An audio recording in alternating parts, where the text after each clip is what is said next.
live feed up.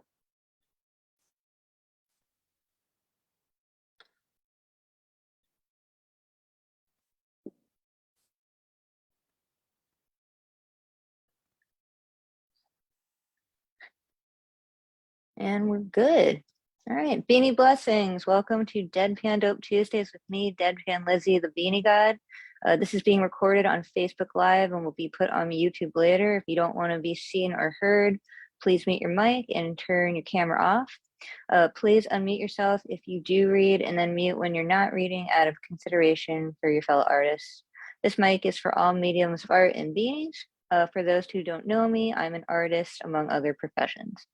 Few ground rules before we begin: no hate speech or bullying. If I hear or see any of that tonight, you'll get the boot, no questions asked. This is a safe space, like I said. Like me, many of us have parallel careers and we're here to unwind after a long day. So please leave the crappy attitudes and beef behind before entering our space. I don't believe in trigger warnings, as life is a walking trigger warning, but if you do feel the need to give one, please do so.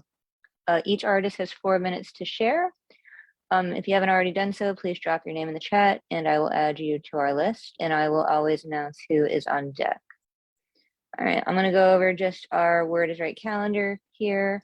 Every first and third Monday of the month, there is Cafe Generalissimo, hosted by Generalissimo Brian Franco. When I'm not hosting on Tuesdays, there will be another show where another queer-friendly open mic starting in a couple weeks, so keep an eye out for more information on that on our social media pages. Every first and third Wednesday of the month, Nick Palogos hosts his poetry time, which I think is now called Right to the Mic. And then on the second and fourth Wednesdays, Ron Mark Thompson hosts a workshop. Thursdays, Marissa does her Instagram Live, and on Friday, Ron also does another workshop of Lady Tiffany and Ed Potastic. And on the second Friday of the month, they started a new show called Great Debaters.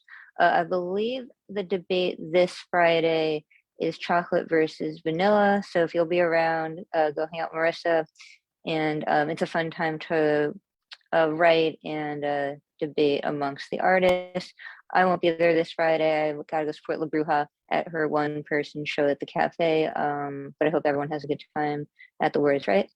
On the last Fridays of the month, Ray Jane hosts Freestyle Fridays. Those are always very fun. You get to cipher on those.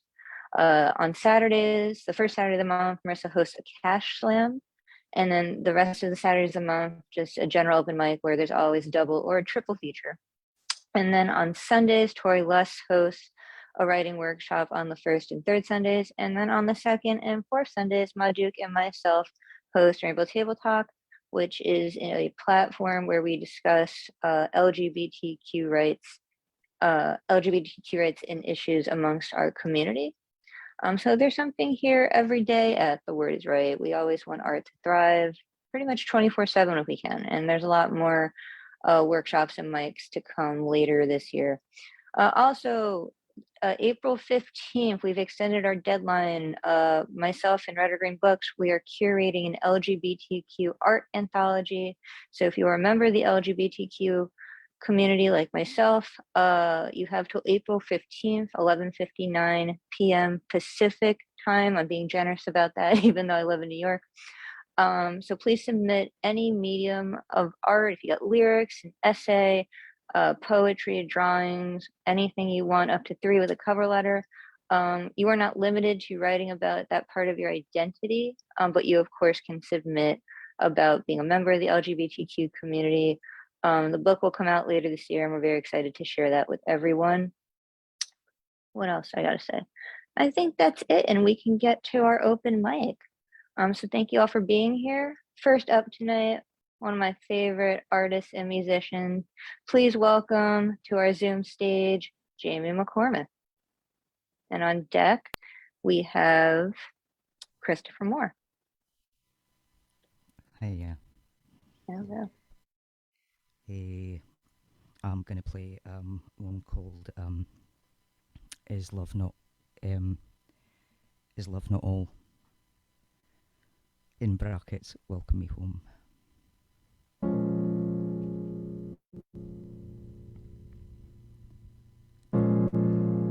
Is love not all? Is love not enough? Does love not conquer all the other stuff? Is love not the king of all it does survey?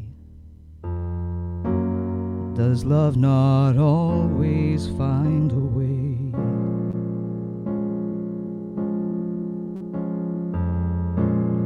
Is love not all? Is love not supreme?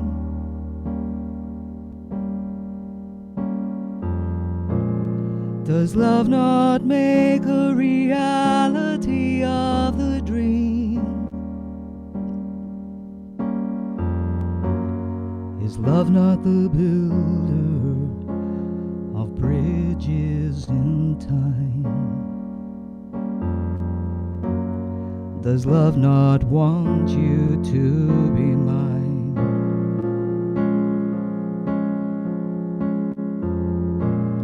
Is love not all? Is love not too much?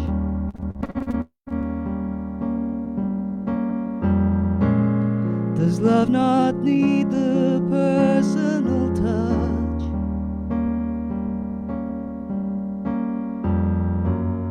Is love not the ocean that I must sail? Does love not always prevail? Will the bitterness not sour me on the way to find your soul? Will the hungry sea devour me, then spit me out less whole? If I cried 1,000 oceans, would I wash upon your shore? If I swim toward your lighthouse, will I find you at the door to welcome me home? To welcome me home. To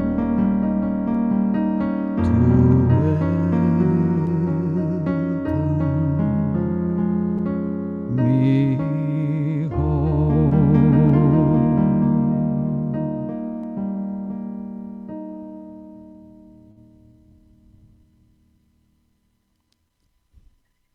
Oh, gorgeous. That was Gorgeous, beautiful. gorgeous. Beautiful. So lovely. Amazing. Amazing. Love it. Thank Do you have another song you'd like to perform right now? Oh, well, I'll tell you what, we'll probably come back round, won't we? So Yeah, absolutely. I'll save it then. Thank you. Awesome. Well, we look forward to hearing more of your beautiful music later tonight. Give Jamie a follow on YouTube. They are such a fabulous artist and musician, and I'm always so happy to get to see them. They bless our space. All right. On deck, we have Mariah, but up to the mic now, we have Christopher Moore. Thank you. I'm going to be reading a poem or two from my recent book that just came out, which the cover is on my screen. The poem I'm going to read first is Requiem for Icarus. So, you're going to fly again. I guess I can't stop you. Don't say I didn't warn you if a sun goddess burns your wings. Oh, Icarus, how naive can you be to think every flight will bring you happiness? Your lessons you have not learned, now blinded by your own ignorance once more. And I have one more. Thank you.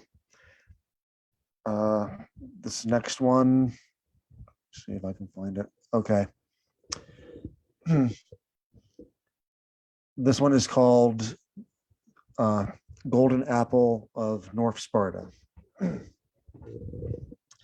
Three beauties claim a golden apple.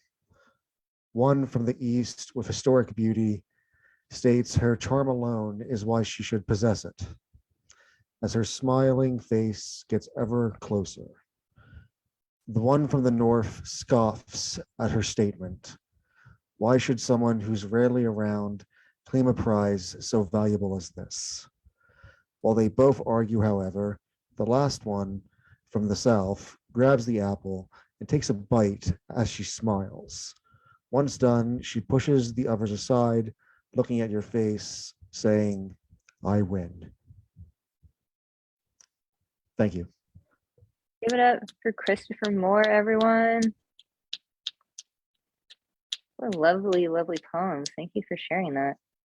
And Thank you you for said that's having me. yeah, my pleasure. I'm so happy you're here. And that you said that's a part of your new book? Yeah, it just came out last week. It's called Icarus Falls. It's available on Amazon. I can put the link in the chat. And Absolutely.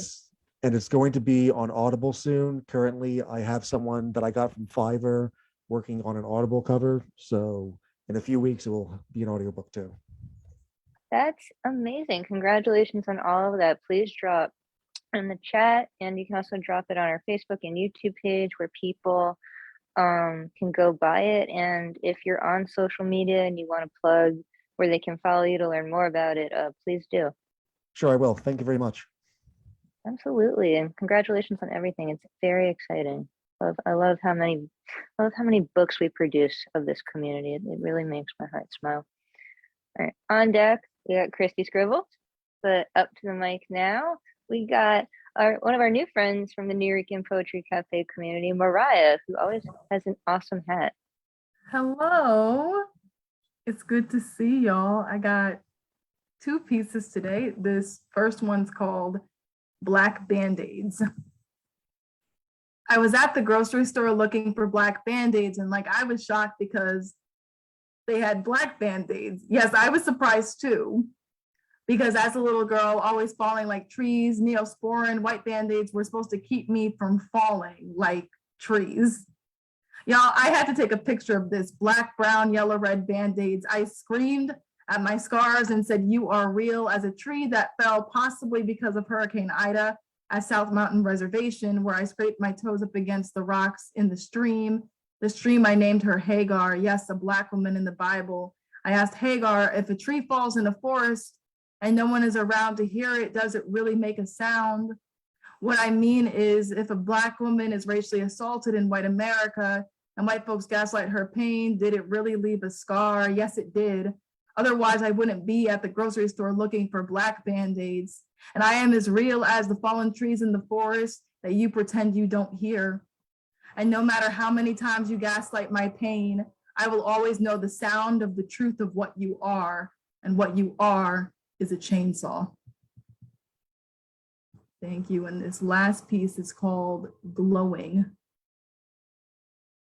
You call me black and bougie because I am kind to myself on days when I forget that I'm a slave to capitalism. I take myself dancing, a movement for me rather than movement for white women that gets me a paycheck. And after I go dancing, I take myself to dinner with my black sisters, pearls around our necks, a noose with jewels on my fingers, shackles with jewels wrapped around my wrists, chains, crown on my head, a crown of thorns, walking in my golden pumps when you took away my shoes for me to run towards my freedom. Bought me a black faux fur coat after my tax refund. You are funding the black tax. We tried to make our own cash flow flowing towards Black Wall Street, poverty, a glow. We are glowing because you created a racist system that makes our blackness glow for poverty, a target. You didn't listen to the radium girls glowing, even though their bones are still glowing in their graves. So why would you listen to us? You made black affluence a myth, black abundance an urban legend, black and bougie a dream. But I'm never going to stop glowing because to you, I'm a target. But the truth is I'm glowing because my worth was always worth fighting for, because my blackness was always bougie. It's glowing because I deserve it all. Thank you. Make some noise for Mariah, y'all. Both incredibly powerful pieces. Thank you for sharing those. I really love both of them. Thank you so much. I hope we hear more from you later night. Do you have anything coming up you want to plug, or do you want to let the people know where they can find you online? I'll just put my IG in the chat. Thank you so Okay, much. but yeah, of course. But also friends, feel free to announce it because some people who aren't on Zoom, and they're watching on our YouTube and Facebook channels, they might want to follow you. So feel free to verbally announce it as well throughout the show. But thank you. Yes, and definitely drop it in the chat for our friends here. All right, awesome. Always love hearing Mariah's work. All right, on deck we got Martin Parker, and up next to the mic we have she's part of the Fierce 15 with me. She is co-host for the Great Debaters with Marissa on the second Fridays of the Month. Also, a little surprise coming up in May. She's gonna be involved with Deadpan Dope. So stand by for more on that closer to May. But please make some noise for our friend Christy Scribbles. Hello, how are you? Always happy when you're here, Christy. Good to see you. I'm glad to be here. Okay, so this is something I wrote today while sitting by the river. Sometimes it's uneasy being me, being here inside this body. Sometimes I forget to use my words, my poetry, my outlet, and I stew and I sit and I absorb all the negativity, all the hard times, all the sadness. And sometimes the sometimes are too much. And I find myself on that ledge and I find myself in the doubt. And then my 6-year-old splashes me as I sit on a rock upon the river. And I flash angry and red and yell. And then they remind me, my guides remind me, that is where the joy is. That is where the answers lie, within the splashing, within the release, within the river. The water as it splashes and the silly as it sounds of the rock kerplunking into the splashes all around. It is all around you, they say. And sometimes of today, where the answers are right there, right here, in the nature that you share with the child that you birthed, in the world with the worth of the universe inside us. That is here to remind us to call in the energy of the nature around us and enjoy the splashes and give thanks for the giggles and reset the uneasy in the moments of the now and be thankful for the rocks your child throws in as he laughs and he finds the happy wherever he is, because the happy is there right in front of you, Christy. We know it is hard. We know it is hard. But just open your eyes and enjoy all the splashes and all the play and all the magic within your day. Thank you. Give thanks for all the giggles. I love that. Absolutely. You have anything else you want to read this round, or you hold off for round two? Yeah, I'm good. I am the Poetry Alchemist on Instagram. Thank you. Such a cool Instagram handle and such a cool artist. So give her a follow. We'll hear more from Christy later tonight. Thank you for reading that. All right, on deck we got Stephen Blaine, and up next to the mic we got Martin Parker. Thank you very much, Lizzie. For me while I go off camera to be able to read my poetry as usual. Thought I'd read another elegy. This is, let's see, if I can find it. This is one for an elderly relative of mine. Actually, the first elegy I wrote many years ago, and it's mutated a lot over time. But she was, relative is hard to explain. I thought of her as my fourth grandmother, but she was a cousin to my grandfather, who introduced him to a cousin on the other side of her family, and who became my grandmother. So she was cousin to both my parents, most of my father's parents, but my father's parents were not cousins, if that makes any sense. I don't know if it be clarified by the poem or not, but here it is. It's called Flowers for Florence. You told me once of your Uncle Joe, that he was my father's father's father, and how he'd play the jaw harp low, then fill the room with joyous laughter, and how he died on a trolley car in Texas, home of the yellow rose, involved in a fender bender jar that left the others slightly hurt, but he by then had a weakened heart, though always its warmth had overflowed for Grandpa, his son, his family, and his loving wife of the clan Kassan, whose name brings me back to places where I'd sensed the apple blossoms at night. Their fruit would make with rosewater a sauce you'd blend with cream for a frozen delight.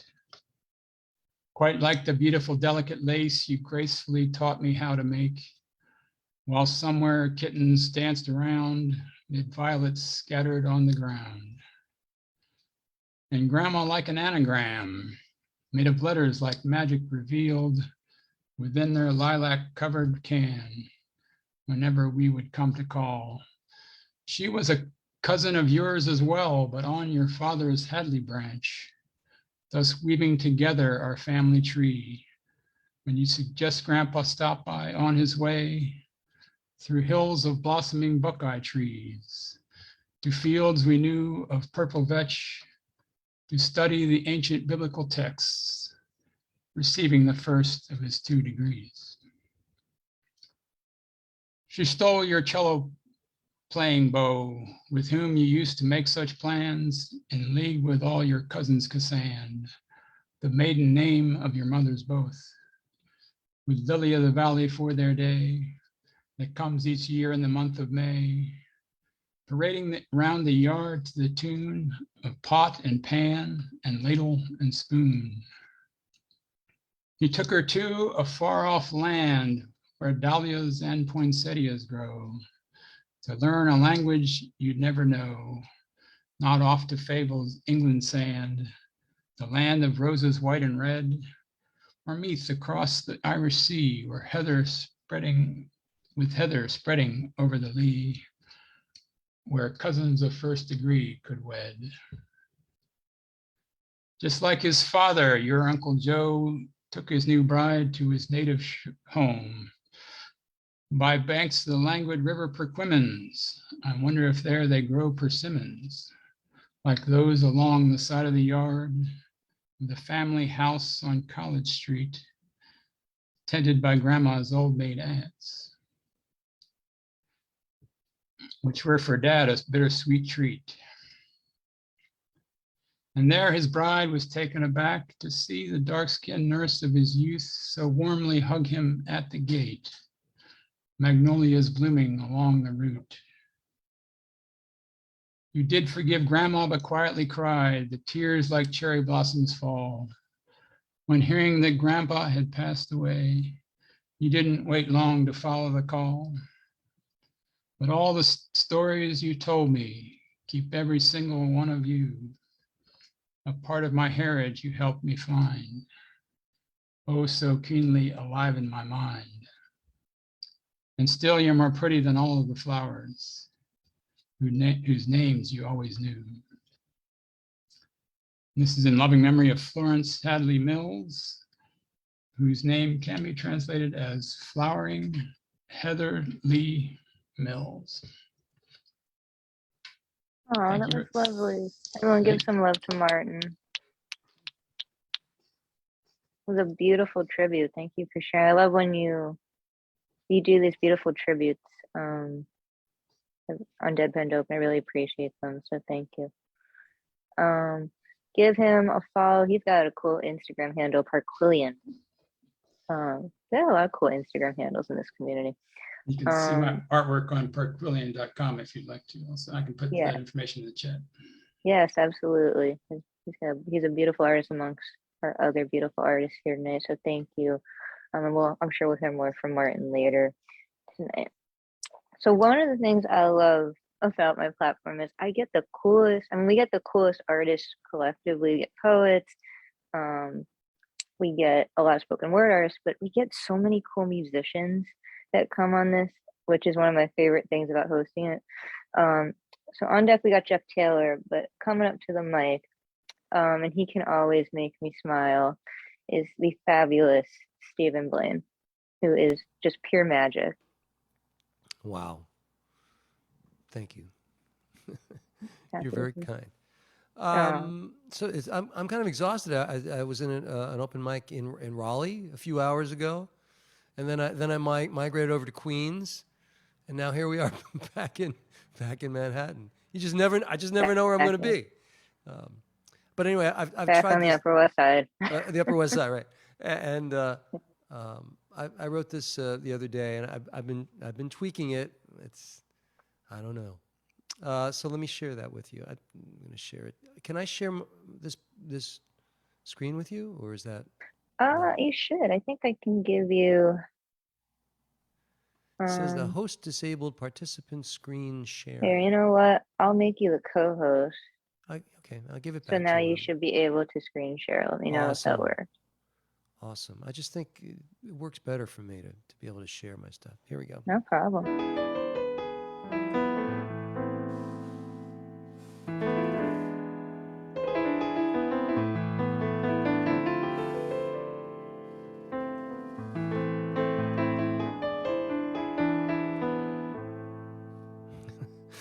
I refuse to go to pieces, and I'll say my thoughts out loud. I am obstinate, determined, a little bit too proud. To say the least, I'm not inspired, just simply trying hard to cope. Crazy as it is, I still got hope. When times were good, I never really thought about what if.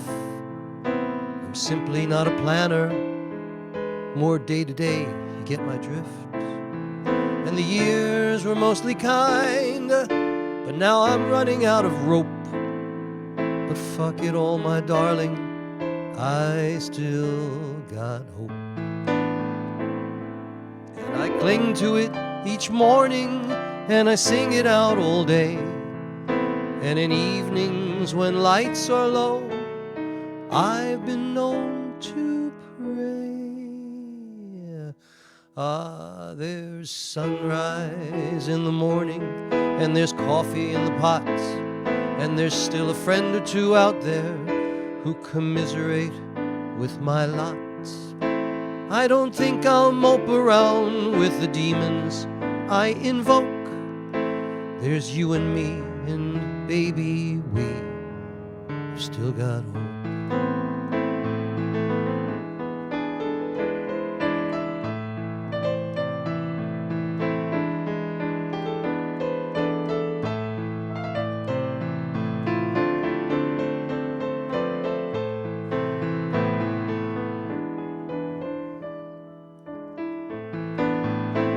And I cling to it each morning, and I sing it all day.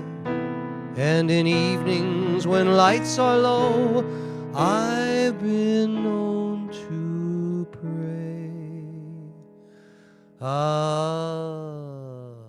There's sunrise in the morning, and there's coffee in the pot, and there's still a friend or two out there who commiserate with my lot. I don't think I'll mope around with the demons I invoke. There's you and me, and baby, we've still got hope. There's you and me, and baby, we've still got hope.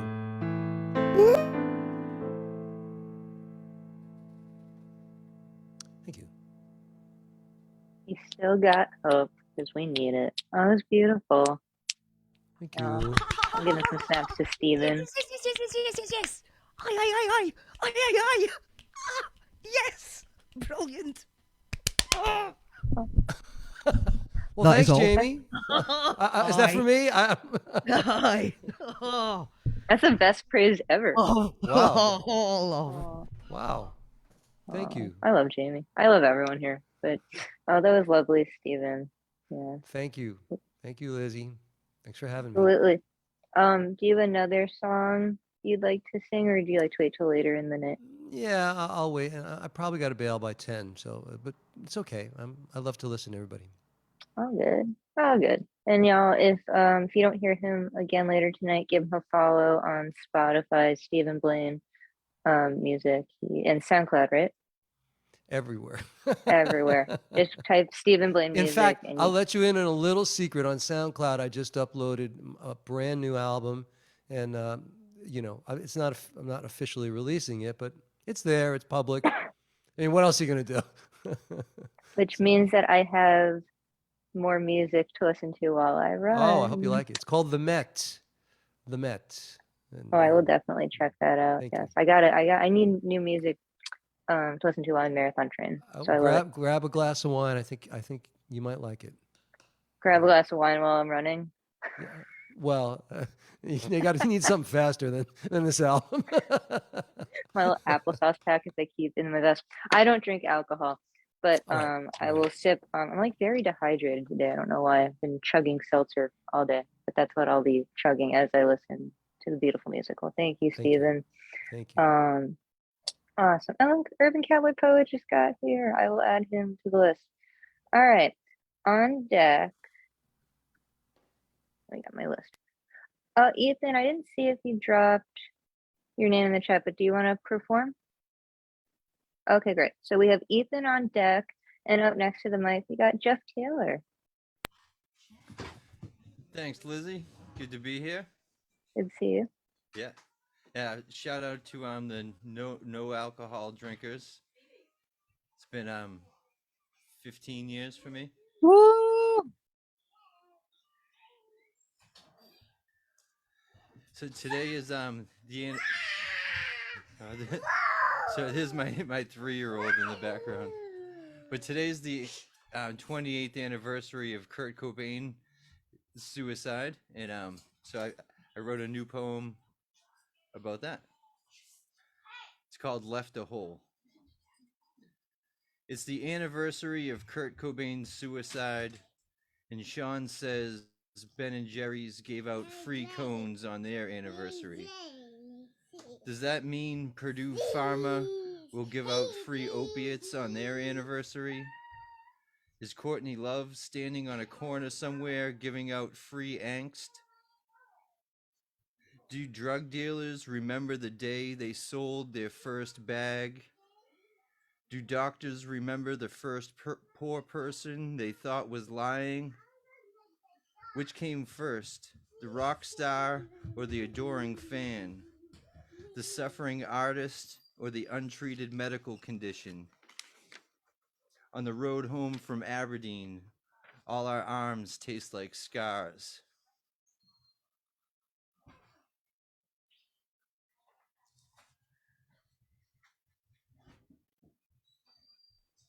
Wow, that was incredibly powerful and Thanks. very That was important. my Yeah, first time reading it.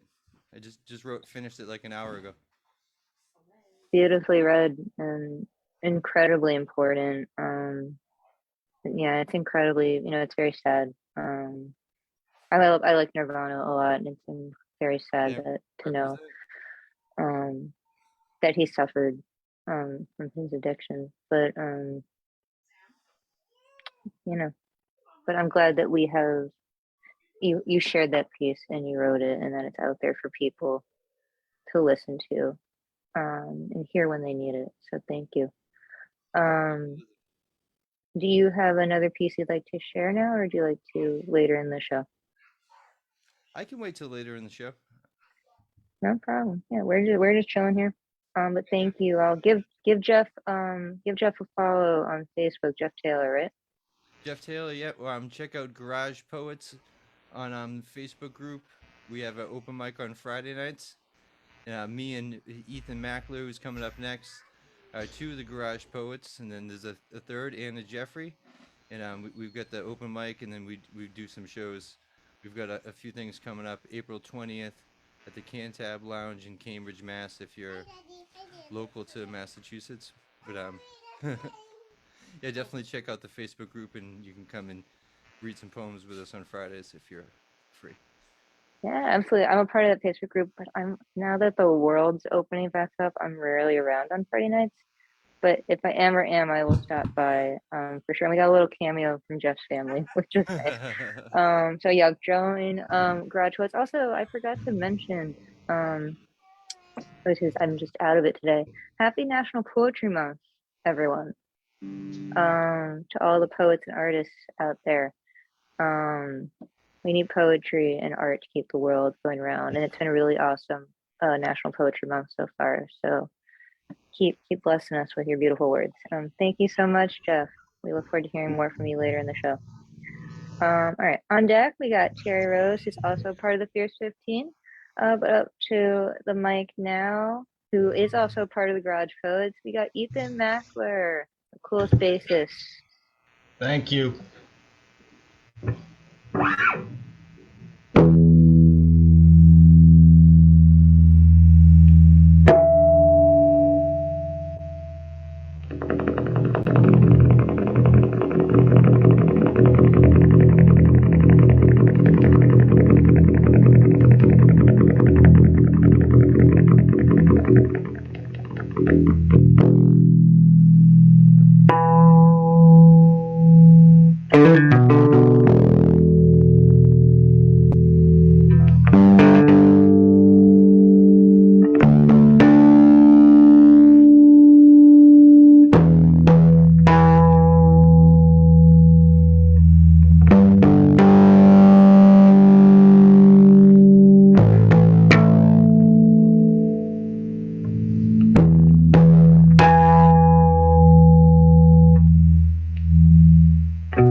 Yes.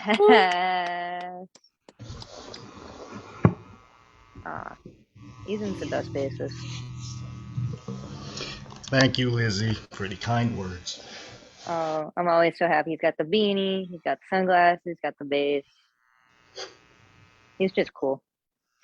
I'm not like ever since I met Ethan, I really want to learn how to play bass. I think that's gonna be on my list of things to learn in 2023. I played a little guitar in high school, so if I can remember, I don't know, it's a cool instrument. I feel like if I got like to sit with the beanie and got my poetry and the bass like at the Nuo, that might be a cool thing. I don't know.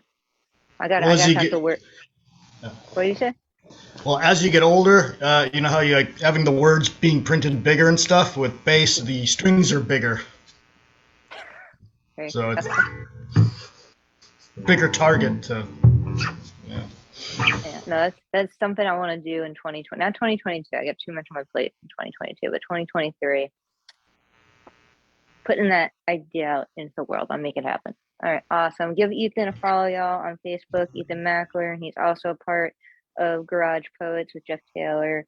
Doing Yes, cool Garage things. Poets this Friday. If you are around, anyone's around.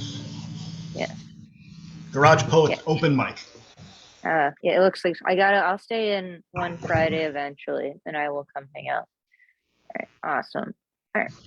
On deck, we got Urban Cowboy Poet, and up next, she is part of the Fierce 15.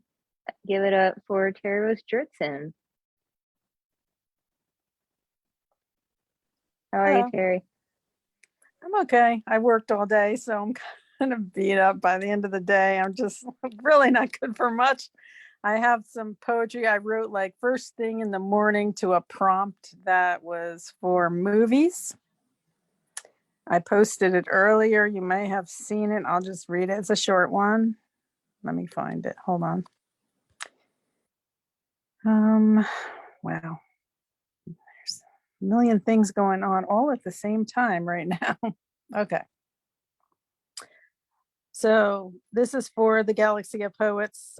They do a prompt every day for April, I guess. So my shameless, crazy ex-girlfriend Lucy got locked up for wearing orange is the new black and talking smack about Bruno. So she had better call Saul or she will be a cell-breaking bad mom. Guess who's coming to dinner? Paul is no resident alien of Once Upon a Time in Hollywood. Kind of silly.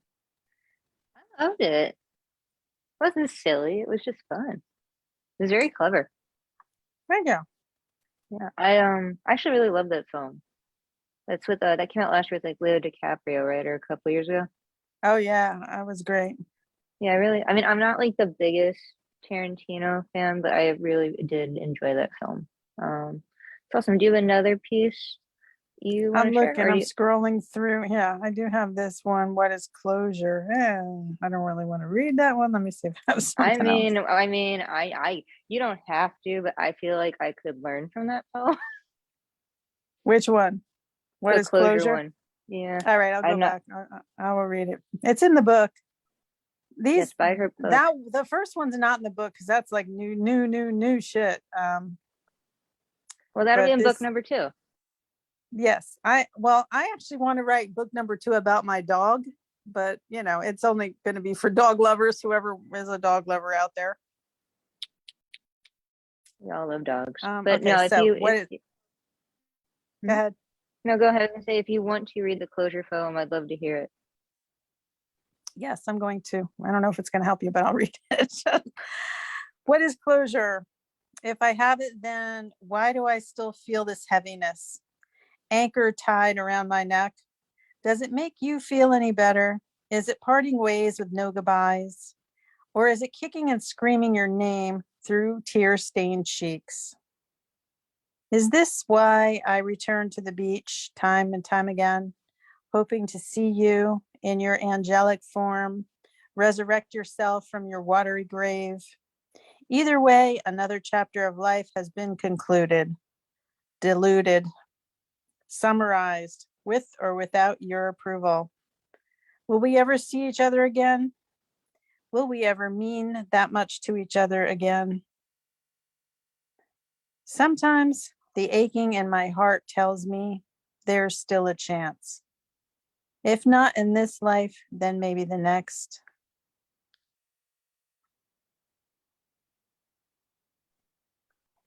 Oh, that was very powerful and beautiful, Terry. Thank you for sharing that. You are welcome. Yeah, that last line really resonates with me. It took me like, I don't know, almost 5 years to get over my ex. So what are you gonna do? Yeah. Young love. That was really about that poem is like a conglomeration of a lot of things that I personally have no closure about. One of which is this person who I was friends with, a really good friend with from high school, who, this is a horrible story. I wrote another piece about him, but it's not in the book. This is horrible. He was in a plane. I don't know if he was coming or going from somewhere else in the United States. It wasn't like he was a like overseas plane ride, but just like from Texas back to here or something. And the plane crashed in the ocean. And him and his wife and all the other passengers of the plane, some of them died and some of them survived. But the story goes like this. His wife survived. He did not. He did not survive because he gave his space. He had like an airspace when the plane crashed where he had oxygen. He gave his space to his wife. And he went to go look to see if he could find another space. And he died. Wow. But that was the kind of person he was in his life. So, it's, yeah. I'm very sorry to hear that. That was No, and this happened years ago, and I didn't even know when it happened. I had no idea. I found out about it when it was too late for me to go pay my respects or go to any, like, if they even had a service, I don't even know. So I have no closure on that event at all. And then, there's other like relationship type things that we have trouble getting closure about because for one, it didn't work out for one reason or another. Like somebody just ended it and didn't like discuss it with you. You're just done. Okay, thank you. No, I get that. Yeah. No, I get it. We Nick Palologos, who's another host here at Words Right, and I hosted a grief writing workshop last week, and a lot of the stuff we actually talked about on the workshop wasn't necessarily closure of like an ex-lover or an ex-partner or familial. It was friendship. A lot of people were bringing to the space. I'm dealing that with myself right now, closure of friendship. And I actually wrote for the 30 for 30, if anyone's a part of that Facebook group for National Poetry Month, my poem Seawall was kind of about trying to close the door. Seawall. I like that poem. I read it. Yeah. Oh, thank you. With Is that your someone. book? No, it's new. No, that's not. Well, it will. Okay, it will be in book 3, but that's not coming out till like 2023 with Telltale Poetry. The Panku book comes out for Evergreen Books in a couple months. But no, that's new shit that poured out of me with the prompt that was given. It was like morning rain forgiven was at the prompt the other day. So anytime he drops, I think the pronouns are he, the person who does the Facebook 30 for 30, it's always new shit that pours out of me. That was about me trying to get closure with someone who really hurt me this year, and I wish I could forgive them, but there's so much trust they violated in our friendship, like incredibly violated, that I probably can't ever forgive them, and it's hard. And I really need that closure, and I really want to close that door, but that it's also hard when you kind of miss them sometimes. It's kind of like you wish you didn't miss them. And I'm trying to grieve that friendship and relationship. But that poem was really important for me to hear, Terry. Thank you. What's the name of your book again? Coming out later with the Fierce 15? It's got two titles because I couldn't decide. Okay. So the top title is The Chameleon Chronicles. And I figure I'm going to keep that for like different versions. Like this is the first Chameleon Chronicles. And then there's going to be more. So I figured I'll keep that and I'll just go with like different subtitles. So the subtitle is Words Never Spoken for my first one. And I her love book is that. awesome, you guys. It has so much of her beautiful artwork in it. It's so pretty. Terry Rose's book is just beautiful. And Lizzie's is Cancu's. It's so much fun. Yeah, we Yeah, got I have three. yet to write a panku. I'm going to have to try that style. Yes, and well, I sent Mariah the poster for the anthology if she wants to submit to it. Oh, great. Awesome. Yeah, I mentioned at the beginning of the show that deadline is extended to tax day. So get your taxes in, but not to me because I don't want your taxes. And I'll take but anyone's get- but taxes get- that wants to give it. Okay, so send them to Cherry Rose at iFunzy Mom on Instagram, and then send all your queer anthology art to me. So I actually have to email my accountant tomorrow, so that's fun. But yes, so give Terry a follow, buy her book, buy the Fierce 15 books, and write a panku. And I'll talk more about what pankus are before we wrap up the show tonight. But before we go back to the top of our list, we're going to close out this round with the wonderful urban cowboy poet. Hi Good there. to see you. Good to see you. Good to be seen. Come back from Mexico. We had a great time. I'm going to do this one because it's my longest one. I don't get to do it sometimes on the shorter venues. Mistake on the lake. I just admitted to being a dog lover, so don't blame me what happens to the dog.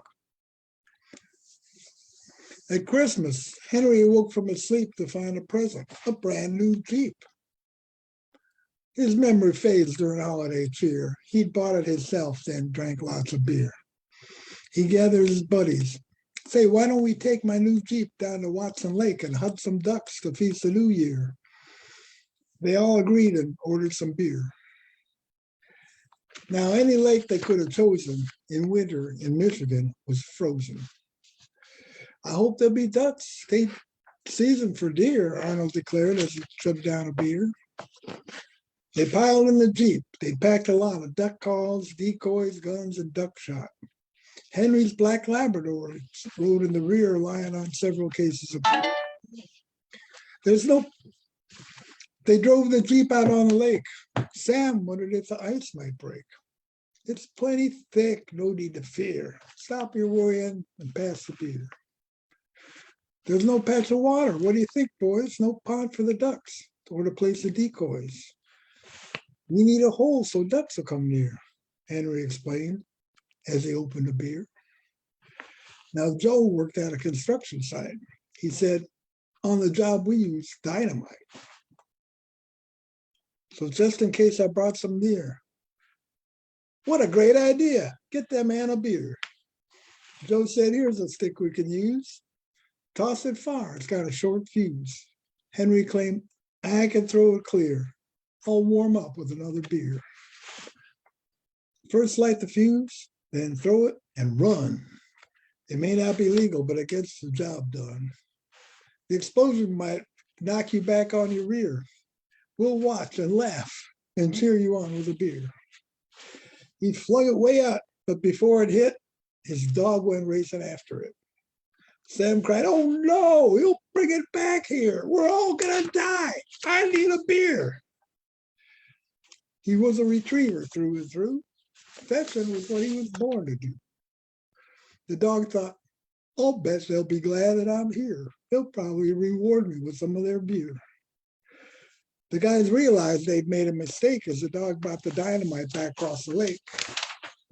They were shouting and waving and trembling with fear.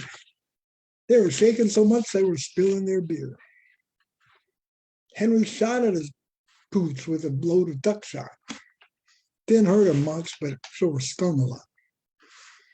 He wants me to hurry. I'll switch to high gear, the retriever surmised, looking forward to beer. Then he cussed at his dog, quickly counted to 10, picked up his rifle and shot him again. Please, God, if you can save us all here, Henry prayed, I might even give up drinking beer. Why is he shooting at me? I've done nothing bad.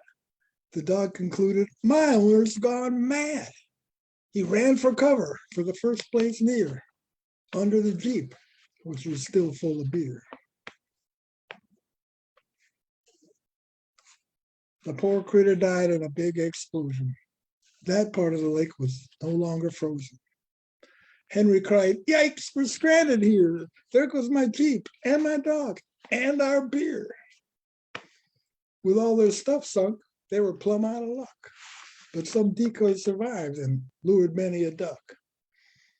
Arnold lamented, sure, now they come here. Look, they're laughing at us and drinking our beer. Ain't no way Henry's insurance would pay for a brand new Jeep to die that way. He'll be making payments year after year. He won't even be able to afford to buy beer. Thank you. Aw, urban cowboy poet, always with a legend. I don't make up the legends. I just poetize them. No, we love it though. That's why we love you. You poetize his legends. Well, thank you for sharing as always. Give him a follow, Urban Cowboy Poet. We love Greg Michaels here at our Word is Right family. I loved what you read on the Nuo Cafe last night too. On Facebook and YouTube, Urban Cowboy Poetry. Yes. Give him a follow at both those places. Oh, thank you. Thank you, Greg. We'll hear more from him in round two. And we're gonna start round two and go back. Yeah, we'll do round two tonight. Why not? And we're gonna go back top our list. I dropped it in our chat, and we're gonna go back with some music with Jamie McCormick.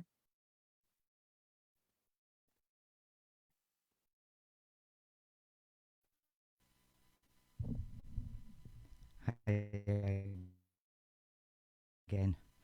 Okay, I'm going to bring the lyrics up in front of me just in case I forget them, because I've only sung this one a couple of times, because it's pretty new. And it's the early hours in the morning for me. My brain's getting slow. This one's called Trust in the Process.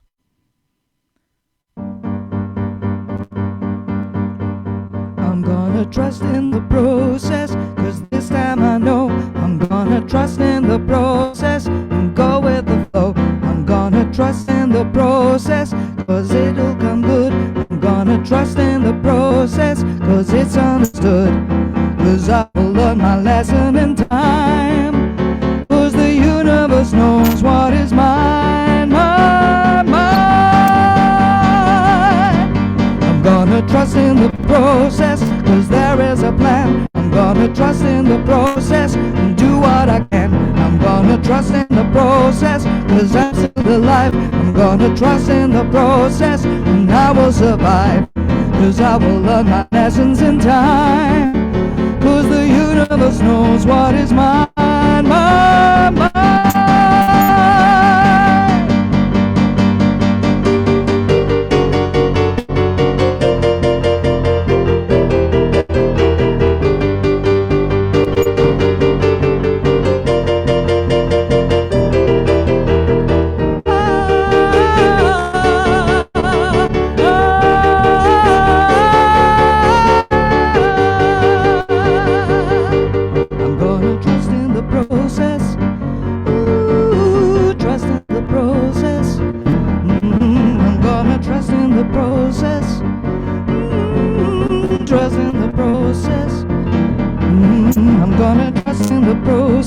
Cause I see the signs. I'm gonna trust in the process and read between lines. I'm gonna trust in the process, cause my faith is strong. I'm gonna trust in the process and I can't go wrong, cause I will learn my lessons in time, cause the universe knows what is mine, mine.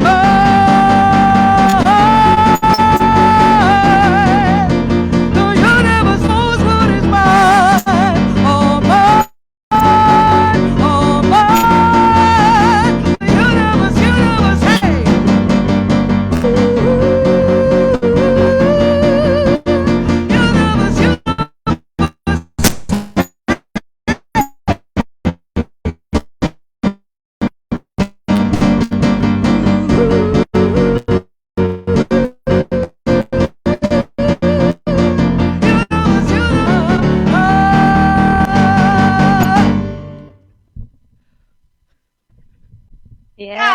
on, Jamie McCormick, everybody! Yes, Jamie, yes, yes, yes. Cheers, thank you. Yeah, we gotta trust in that Thank you. process. Jamie's a rock star. They truly are. It's a rock star. I know we were Cheers. talking before And we I am went so live. When I go on my tour, I gotta hit Scotland.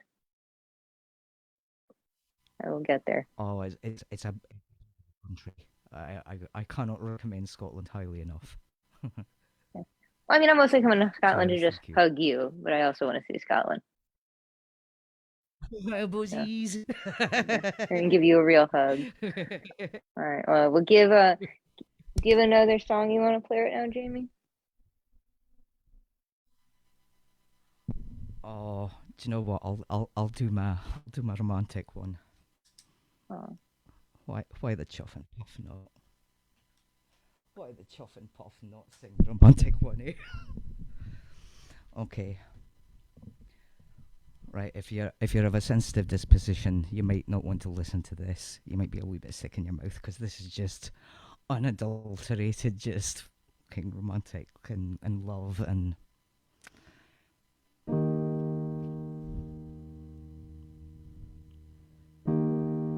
If I told you that I need you, would you turn me away?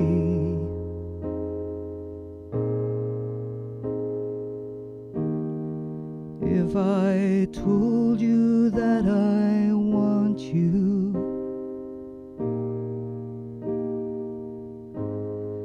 would you want me to stay?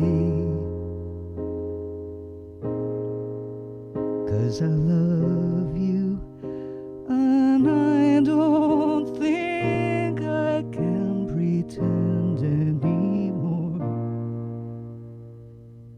that I don't.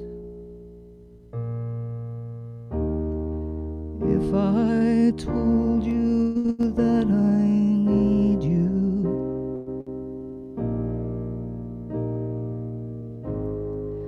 would you open the door?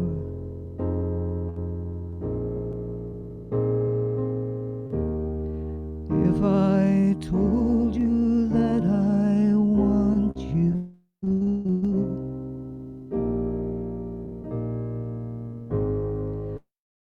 would you want to hear more? 'Cause I love you, and I don't think I can pretend anymore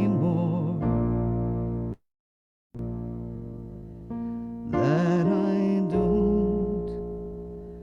'Cause I really love you.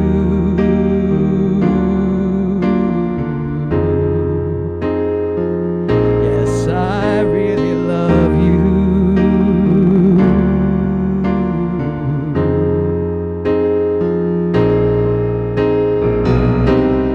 I am just a silly creature with a head of stupid doubt. But despite my foolish nature, I am clever enough to figure it out that I really love you.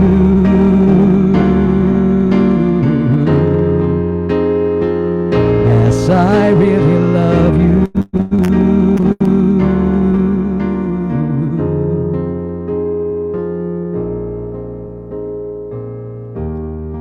If I told you that I need you,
so pretty. I am very madly in love right now. Woo! Can you Aw, tell? that's awesome. Well, I really love you, Jamie. What's the lyric? I motherfucking love you. I do.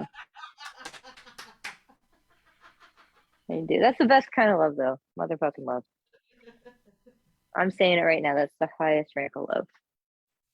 But I'm glad that you are in love and that you are happy. That's awesome. We all deserve that, don't we? We all deserve to be in love. Give Jamie a follow, everyone, on YouTube. Their music and videos are wonderful. All right. Where's my list? On deck, we got Mariah. But back up to the mic, we have Christopher Moore. Thank you. I guess I'll read one or two more from the book that just came out. Let's see. Okay. This one is called Her Goliath. She stepped towards the victorious beast that perplexed a land that had, for a quarter of a century, been without peace. Many before her failed at this task, and this burden that plagued the land was used to it by now. How are you different from the rest? The heart-shaped Goliath boasted. More threatening than you have failed before. She took out her bow and arrow while he laughed and shot the heartless beast in the eye. As it towered down before her, the relieved citizens praised her as their new queen. And I have one other. Let's see if I can find that other one.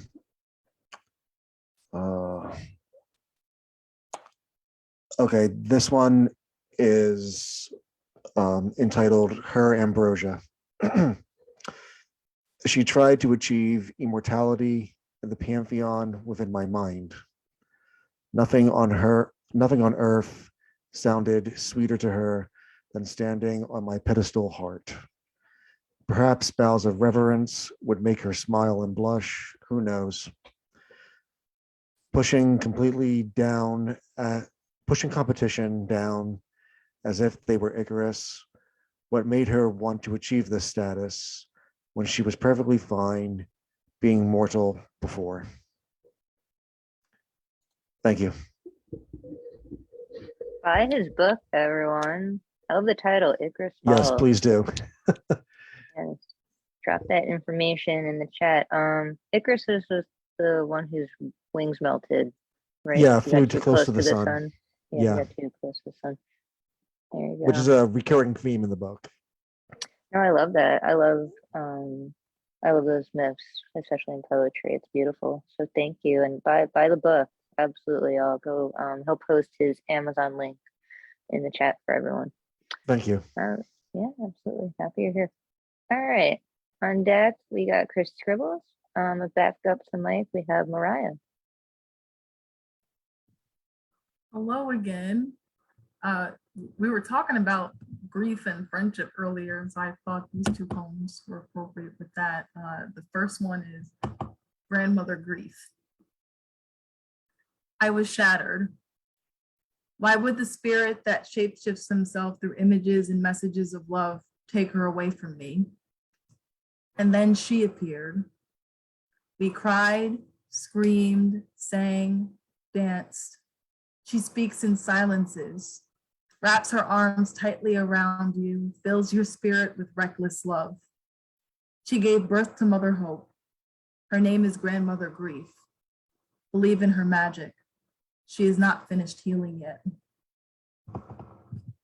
And the last one is for someone who's no longer my friend, but I wrote this for her when we were. It's called We Are the Northern Lights. Marlia is a song by Spinifex Gum. It means nothing as sweet as you, my friend, and there is nothing as sweet as you, my friend. This word was created by the Yinjabani tribe, an Aboriginal Australian language How do these girls give our friendship a word?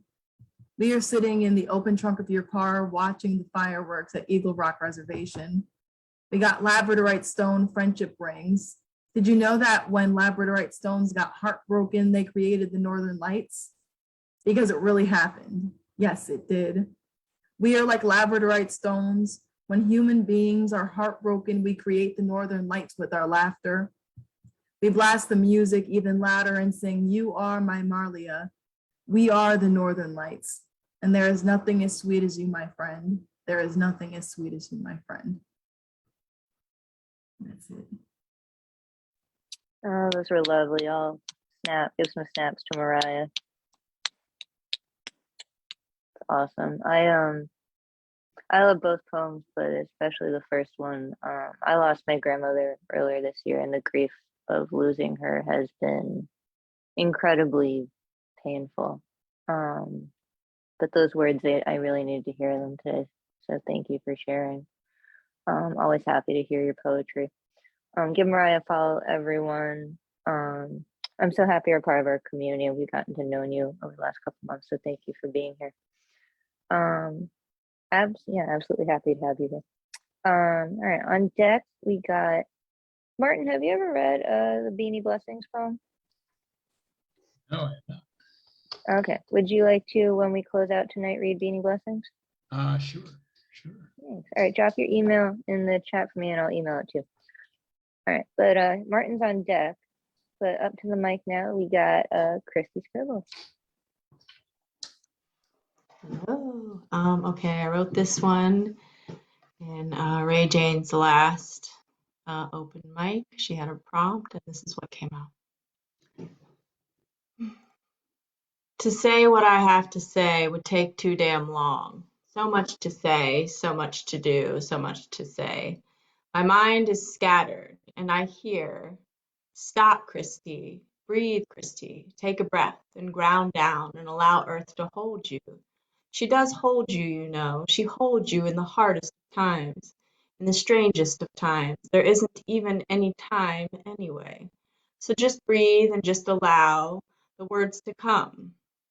So I breathe and I allow and I hear forgive. You have to forgive them, the ones who caused the pain, the ones who caused the destruction. You have to forgive to move through. And through forgiveness comes the space inside to find the answers to the questions you ask inside yourself each day. Forgive them, you say? I just don't know if I can forgive them today. They are causing such strife and pain and terror. I don't know if my heart can hold on to that, hold that for them. Well, that is what needs to be. That is the first step, because what you hold inside you, it will become you. It will define you. And hate is not the way for the answers to find you. You must forgive. To start to give the space for the ways to find the peace that is possible. And another thing, you must believe peace is possible for it to become a reality. You define your own reality. Okay, I hear you. I kind of understand you, but that doesn't make it easy, and it doesn't make it okay. It isn't okay, and I'm not okay. And what they are doing is not okay. War is not okay. Bombing innocent people is not okay. And fleeing children is not okay. And corrupted politics, they are not okay. And racism is not okay. And not allowing to be people and not allowing people to be who they are is not okay. We know, we understand, we hear you, we see you, we love you, and believe you, but we still say you must forgive to start to live and start to find the answers you seek. But take your time and take a breath and just breathe. Thank you. And just breathe. Divinity Yes, chested. indeed. It's hard. We were talking about it earlier. It's really hard forgiveness. When you feel that trust has just been so violated, with anything, whether it's politics or friendships or love or work. hard, but maybe Christy will teach me offline how to forgive. I want to try to forgive, but it's hard, you know. It's hard. But that's an important poem to hear. So thank you for sharing and writing it. Appreciate you. Give her a follow, y'all. Poetry Alchemist. Awesome. Do you have another piece you want to share right now, or is that it? All right. Well, I'll give you. You know what? You can buy her book with the Fierce 15, and then you can read more of her work. So give her a follow page, Poetry Alchemist, where you can find all that information. All right. On deck, we got Jeff Taylor, and up to the mic, we got Martin Parker. Oh, thank you again. Go find my poetry here. Thought I'd start with a poem. Terry's mention of the movie prompt and all the titles reminded me of this poem I wrote a number of years ago, encompassing the titles of songs I put it together in a mixtape.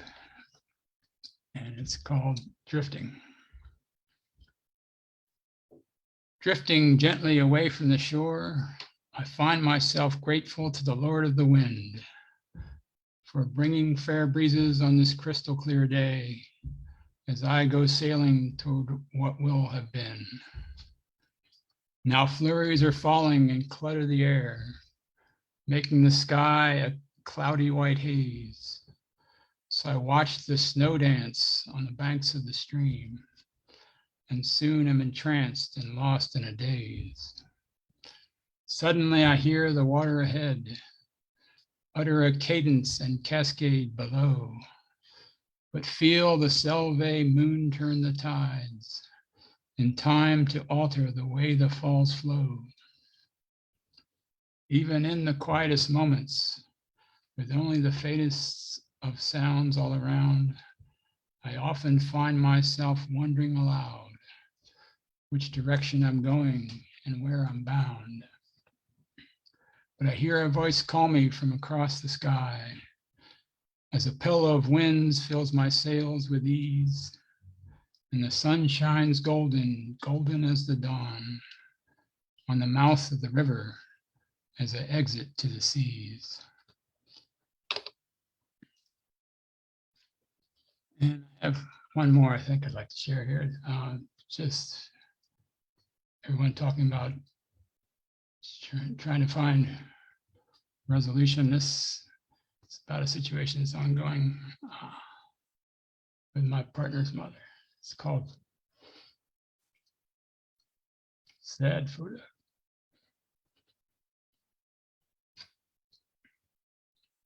A photo with a smile brought to her face by holding a stuffed dog brings what joy is possible to one she bore, but doesn't remember and couldn't tell her if she did.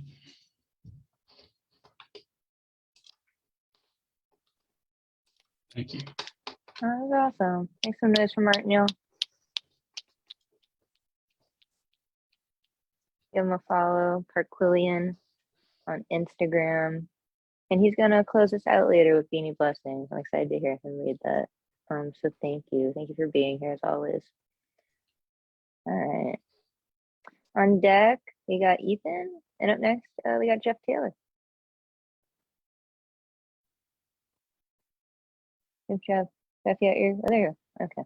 Yeah, sorry, I was just coming from outside. I had to switch over my audio to my inside audio setup here.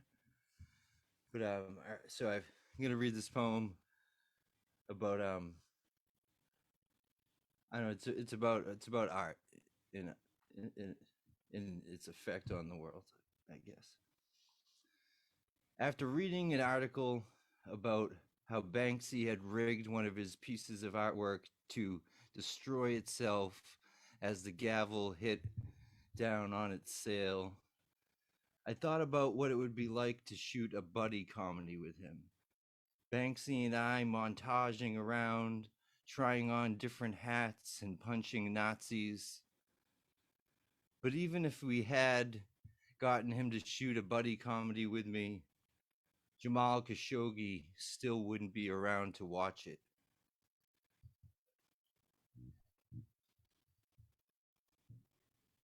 That's that one.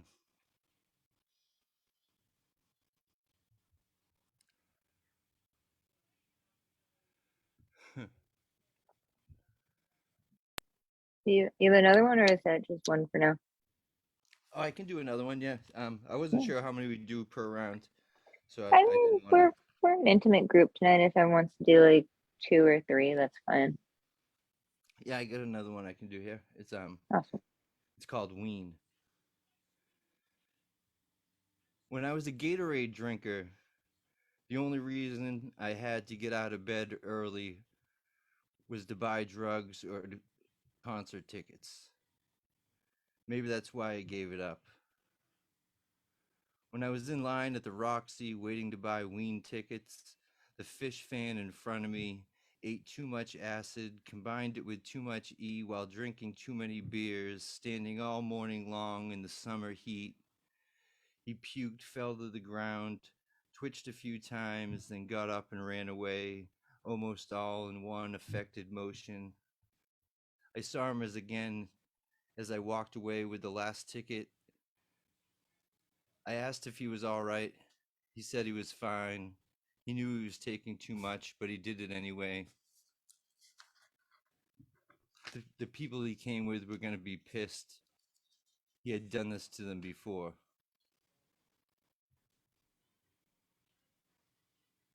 That's Ween. Make some noise for Jeff Taylor, everyone. Thanks. That's And awesome. Love both. Garage Poets Friday night. We don't have a feature this Friday, but we have Catherine Weiss on the 15th and Ciara Freeman on the 22nd. Will be featuring. Awesome. That's awesome. Well, check out Garage Poets. Check out Jeff Taylor on Facebook. He's doing great things, along with Ethan Mackler, who's also part of Garage Poets, and he's going to play a little more bass for us tonight. Ethan Mackler! Hey, Marissa.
Yes. That was an original entitled Sea of Tranquility. It's awesome. Yeah, tranquility. That was awesome. Oh, the kids love it too. I'm multi-generational. We all are. I think all our words in our art touch the generations, which is awesome. That's something I'm starting to see at the Poetry Cafe. We have a lot of college students starting to join at the cafe, and it's really nice to see their work and how they touch us. Some of us who are a little older than them. So appreciate everyone. Appreciate your music. Appreciate the beanie. It's always rocking a beanie. So thank you, Ethan. So follow him on Facebook, Ethan Mackler. He's done Garage Poets with Jeff every Friday. They're doing great things. So check out that. All right. On deck, we got Urban Cowboy Poet. And up next, got Cherry Rose. Hello. I'm cold, so I'm wrapped up in a blanket. Okay. This was a prompt I got from Finn. And it's called the 7 Deadly Sins Dating Game Show. Welcome to the 7 Deadly Sins dating game. Our first bachelorette is from New Jersey, and she's been known to hoe in the past, of course, but as she recently became a widower to husband number 3, she has decided against better judgment to give it another go. While her parts are still working, if you get my drift. Our bachelors are waiting impatiently as none are too picky, and truthfully, they are the reasons for most divorces. Let's get started. Bachelorette Perry Rose will ask the questions of our selection of morally corrupt contestants and determine which one will be the worst match. Here we go. Bachelor Lust will answer this question. How long was your longest relationship? Lust. What's a relationship? Oh, you mean one and done? I'll give you a hint. They also call me the Minuteman. Okay, Bachelor Gluttony, same question. Well, I really am too busy for relationships because I spend most of my days clipping grocery coupons and stocking my shelves for the coming apocalypse. Okay, Bachelor Sloth, same question. Silence. Sloth? Sloth, are you there? Snore, snore, snore. Okay, move on to Bachelor Envy. Same question. Well, I'm not very good at relationships, although I've had many for some reason. I am never in one for very long before another beautiful woman will entice me away. And for some reason, I keep repeating this pattern, but I do have experience, and my reviews were always good. Too much info, but good to know. Bachelor Pride. When we are out on a date, who will pick up the check? How do you feel about us paying separately or taking turns paying the bill? I don't think it should be expected for the man to always pay. Avarice, the question was not for you. You interrupted. The question was for Pride. Pride. What? No, no, no. You will never pay the bill. That is not how it's done in my world. I am the man. I will pay, even if it means we eat at McDonald's. Okay, we are out of time, gentlemen. It is time for our bachelorette to decide who will the unlikely bachelor be. We will return after these commercial messages. Oh, I wish I was an Oscar Mayer wiener. That is what I truly want to be. And if I was an Oscar Mayer wiener, everyone would be in love with me. My baloney has a first name, it's O-S-C-A-R. My baloney has a second name, it's M-A-Y-E-R. And I love to eat it every day. And if you ask me why, I'll say, because Oscar Mayer has a way with B-O-L-O-G-N-A. That's awesome. Rose. I love it. I couldn't put that in the book. It was too impossible. I would have liked to have somehow, but that's the kind of thing that you read. You don't really, I don't know. I don't think you put that in a book. I don't know. I think it could be page poetry. I don't know if that would I don't know, Marissa, would the Oscar Mayer have a problem with that? I mean, because there's a trademark jingle. Yeah. But Okay. you could probably, if you take the words and you change the words, um, I wouldn't spell Oscar Mayer. I would spell something different. And then that changes the jingle, and then it's no longer a copyright infringement or a trademark infringement. I'll have to work on that. I really need Jeff Cottrell here. Well, I think Unless you that get would be a permission from them, you could always write them and ask them for permission. I think that would be a good one to record, and you should have Jamie do some background music on his keyboard, like the game show, like game show background Like the music. dating game music, but then there's another copyright infringement. Well, no. All he has to do is just do something that sounds like game show, and also something that sounds like a suspense movie, stuff like that. Because you could do a little bit different tonality for each center for each of the deadly sins. Like a different sound. Like a different Intro sound. like a different keyboard, like a different kind of keyboard sound. Right. And and if anyone can do that, our friend Jamie could do that. So I'm just saying. Yeah. Absolutely. And, if we had a snore key, I think I need the snore key for the sloth one. Like, well, exactly. There's so much you could do with all that stuff, and it's like Peter and the Wolf, but a dating show. Like Peter and the Wolf for all the Pretty much, yeah. all the different animals and characters. I remember have that an one. instrument. Yeah, kind of. I love that. Look at what we're creating all new versions of art here at Words, and we're getting lessons in publishing, which is important.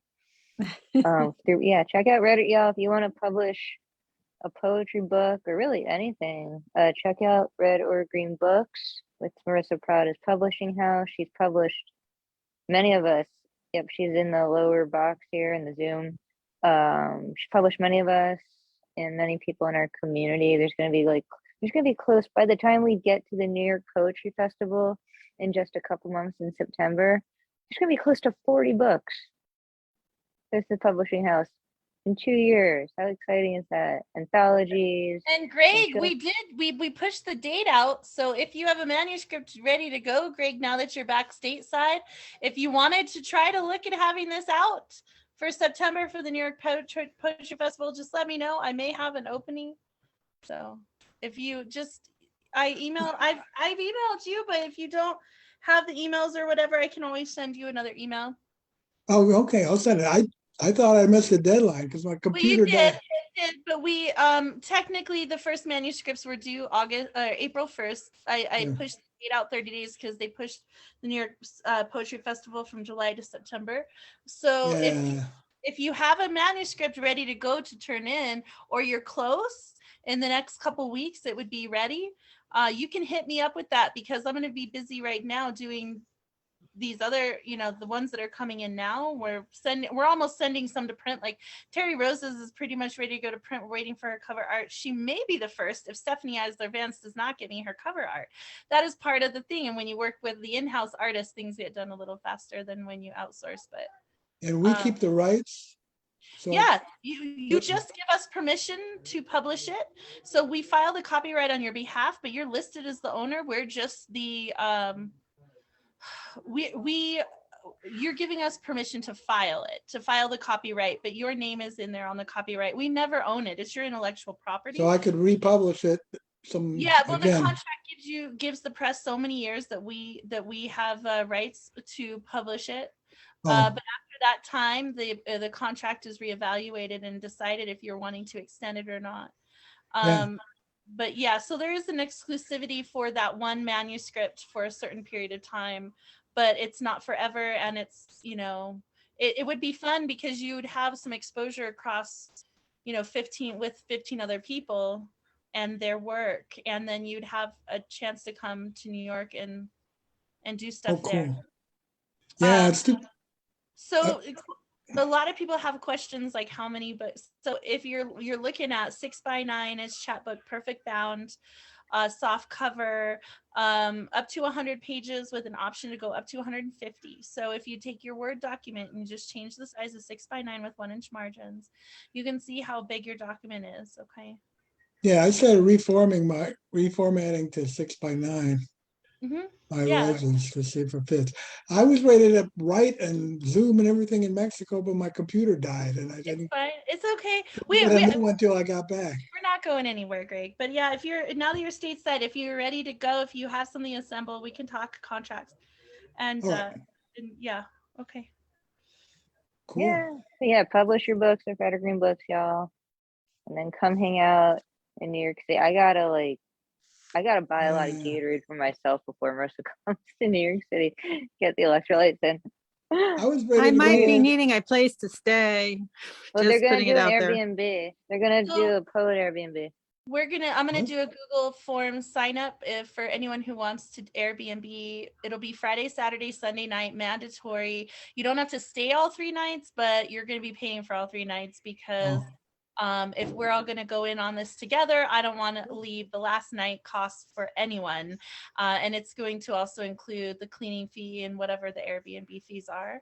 But the more people we have, of course, the more levied the cost is. I'll be in New York for a week though. So I'll come in early and I'll be staying throughout that week after.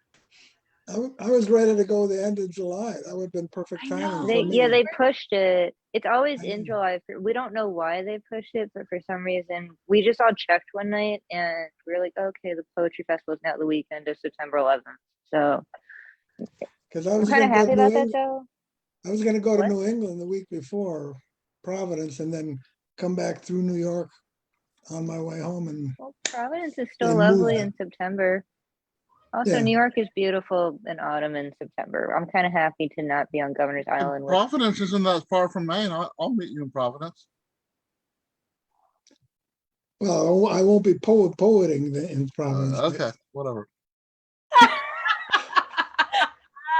Brian, I'll go getting to it- Providence Okay, with you. We're whatever. getting whatever. salty. We're getting salty here on the word is ready. Let me We're know when getting you want to salty. go, Brian. I'll be there Okay. for a week. You guys can drag me. Oh my God! I get to vacate with Terry. You did what? Are you going to corrupt me, Terry Rose? If I'm going to vacate with you? I don't drink, so what do you mean? I don't drink either. No, I'm not talking about drinking. I'm just How talking will we about. be corrupted? No, it's not. It's not we. It's you corrupting me. I don't know. I don't know. How would I corrupt you? I don't know. We could just have a good, clean time. That'd be fun. No, a lot of us don't drink here in good. the. We could eat good food. We can Yeah, go to that sounds like a museums. plan. We can check Lot out of- the beach. A lot of Oh, us And there's don't drink shows. here. They have shows and stuff over there, I think, right? Yeah. What are Check you out. talking We can about? check that out. New There's York? a lot Yeah. going on over there. There's like 5 or 6 universities, so there's probably a lot of them have their own museums, and plus, it's it's got a lot of culture, I believe. You're talking about New York?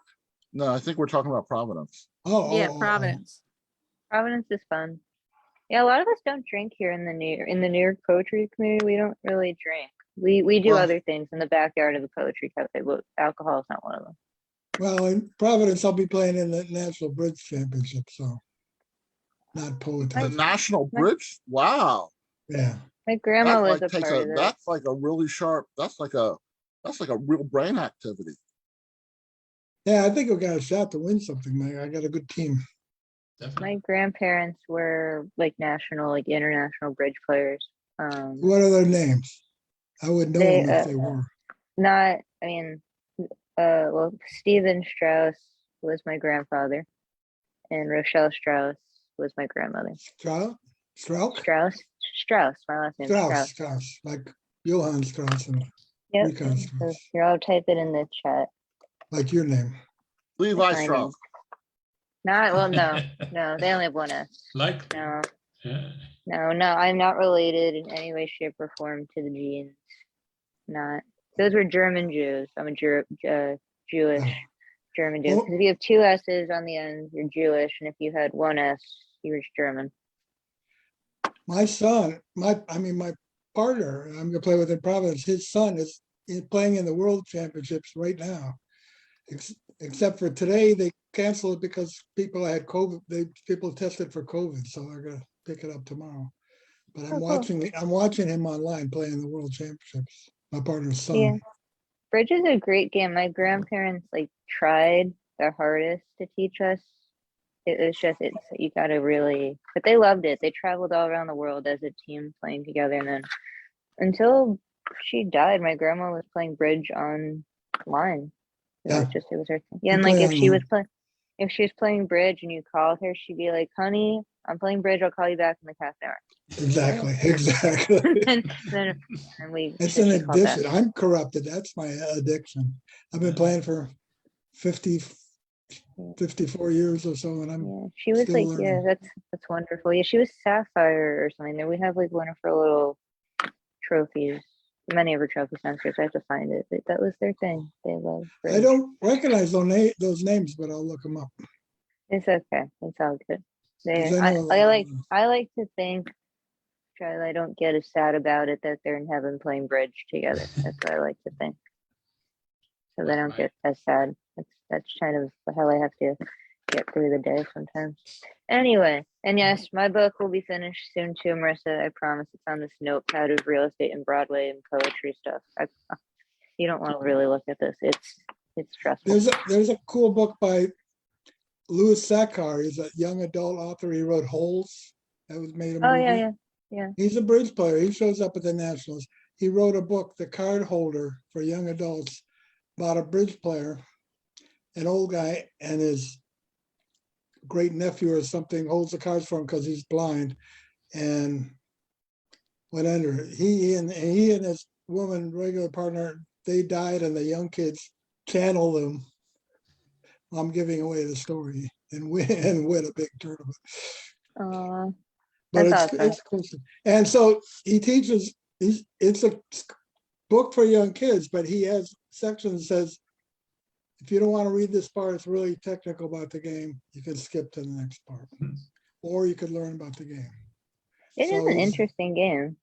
Yeah. Oh yeah. Reminds me of my aunt and uncle who played, and my aunt continued into her 90s to play with her friends. Yeah. Well, I won a couple of limited national championships already. Now I'm trying to win a real one, a big one. Oh, we wish you all the best with that. Keep us My grandmother used to play mahjong. And you talk about watching old ladies play mahjong, and they all have arthritis, but they are the fastest. They have the fastest hand. It's like watching somebody doing a quick draw in a Western shootout. It's cool. And they say 2 dot, 3 dot, blah blah blah blah blah. And you sit there and you just wonder, how would I ever be able to do this fast enough? It's like when you go to I remember going to a bingo parlor once where they had the little magic marker stamp, and you see these women, they're all chain smoking at the same time. They've got like 10 bingo cards in front of them, and they can do all 10 at once, and you're scrambling to maybe do 1 or 2 cards. Exactly. And plus they have their cigarette in one hand and their magic marker in the other hand, and it's crazy. That's awesome. I'm going to ask you a serious question right now. I've loved the banter and everything. I don't remember who read last. Someone remind me so I can get back to my list. Urban Cowboy Poet is next. Is he? Okay, thank you. Was Christy the last one to read? Okay, because it's been like 20 minutes and I couldn't remember. So thank you. All right. So next is no, I love it. I just couldn't remember. So next is Terry just read. Right, Terry just read. Okay, because she sang the Oscar Mayer Wiener song. Okay. And that's how we got off on the copyright tangent. There we go. Okay, we're back. All right, so we're so Brian's on deck, and Urban Cowboy Poet is now, and then Marissa, and then we're gonna close out with Martin. So am I next? You are next. Yeah. Okay, cool. I'm just trying to decide what to do, and this kind of conversation, I'll do the one. Like many bridge players, I started as a kid playing chess first. So I'll do the legend about the chess master disaster. Every Russian boy who ain't a fool is taught to play some chess. Nikolai Titov, just out of school, was thought to be the best. Fans followed him on his journey towards becoming a grandmaster to his most important tourney, not suspecting a disaster. Nick was leading the championship, which lasted 7 days. Every pair of Kibitzer's lips was singing Titov's praise. The way he moved his rooks and queen and pushed his pawn phalanx, opponents felt like they was being squished by Russian tanks. He jumps his knights around with joy until checkmate he forces. You can tell that Moss cowboy must truly love his horses. He'll earn the GM title if he can win this game. Otherwise, this night will only bring chagrin and shame. Chess clocks were ticking. Last round started after dinner. Smart money was picking Nikolai to be the winner. He didn't want to sweat the show. His opponent sat there grinning. Titov faced his toughest foe, the dread Sergei Dubrynin. As Nikolai began the bout, he seemed in the groove, not hassled. He calmly brought his pieces out. On the seventh move, he castled. He played the one way he'd won all week, opening files and setting traps. But in a while, his game looked bleak. His position had collapsed. He'd studied rival strategies till his eyes were sore, but this one employed gadgetry he'd never seen before. Normally, he'd be crushing even though he's playing black. This time, white was rushing to a fierce kingside attack. Nikolai felt pressure that he prayed he could keep hidden. Sergei grinned like a Cheshire cat who ate something forbidden. Nick's pieces had no place to go. Where had he gone wrong? That sneering, sniveling evil foe had locked him in Zugzwang. Usually Titov's domination of all the 64 forced opponents' resignation when they couldn't take no more. But this here game was causing him dismay and consternation. Danger loomed in Titov's brain, fraught with overconcentration. Steam rose in him from toe to crown. Brain circuits overloaded. He turned green, then sickly brown. Then his head exploded. Kerplow! Or some Russian word for a loud exploding sound. By now that awful noise was heard at every board around. Then his brain began to splatter. The chessboard was a fright. Gooey gobs of gray matter amidst the black and white. Sergei gave no reaction. He just sat there in shock. In a rare show of compassion, he switched off Titov's clock. Like Rembrandt's strokes, they say he moved. His art was pushing wood. But Russian folks say Titov proved too smart for his own good. The match to watch, the TV had said, but it turned out disgusting. No one wants to deal with heads spontaneously combusting. Dr. Martinenko, brain expert, completed his diagnosis. Nikolai had suffered hypercerebral electrosis. Don't think too hard, just take it slow, or this could happen to you. The Weekly World News said so, so you know it must be true. Thank you. That's the chess one. Oh, we love an urban legend. Love it here. Give him a follow on Facebook. What? When I first read that, I thought it was a true story. Somebody said, no, that's an urban legend. Can we all have a moment of silence for the long departed Weekly World News? It's gone? It's been gone for over a decade. Yeah, it's a. Oh, for over a decade. Yeah. Well, it was a sad thing. It was less about it was more about just sensational crap. Like there was one about a girl in China whose parents were poor farmers, so they left her with the pigs. And of course, she was like a pig person, and she was discovered by the Chinese government and then taken to Beijing. And it turned out that she was a genius, that within a month, she was like a math genius and everything like that. But she was raised by pigs. Also, they had Saddam Hussein and who was it? One of the Osama bin Laden were gay lovers because they had been secret gay lovers since college, and that they secretly adopted a shaved a baby named Wallace or something like that. Very nice. Oy vey. That was the best of the Weekly World News. Okay, I'm gonna read. Well, okay, so for Brian Reed's, give Urban Cowboy Poet y'all a follow on YouTube and Facebook and learn and hear more about his legends. And yes, now we're gonna go back to Brian Generalissimo. And he's not wearing beanies, but I guess he's got a cool hat on. Thank you. Yes, it is a Kangol hat, but I once did a speech in a college speech class about the weekly world news, so it's one of my favorite things. Okay, I'm going to do some recipe poems. We'll start off with why I have an aversion to spiral staircases. I recently helped a friend move into a house with a spiral staircase. The spiral staircase extended past the floor it stopped at, continued through the ceiling and roof, and climbed its way through the stratosphere to the moon. When I returned, I tracked moon dust on my friend's antique Turkish rug that crossed the Atlantic with his great-grandmother. How could I explain that while he was unpacking spatulas and books, I learned the moon was not made of cheese?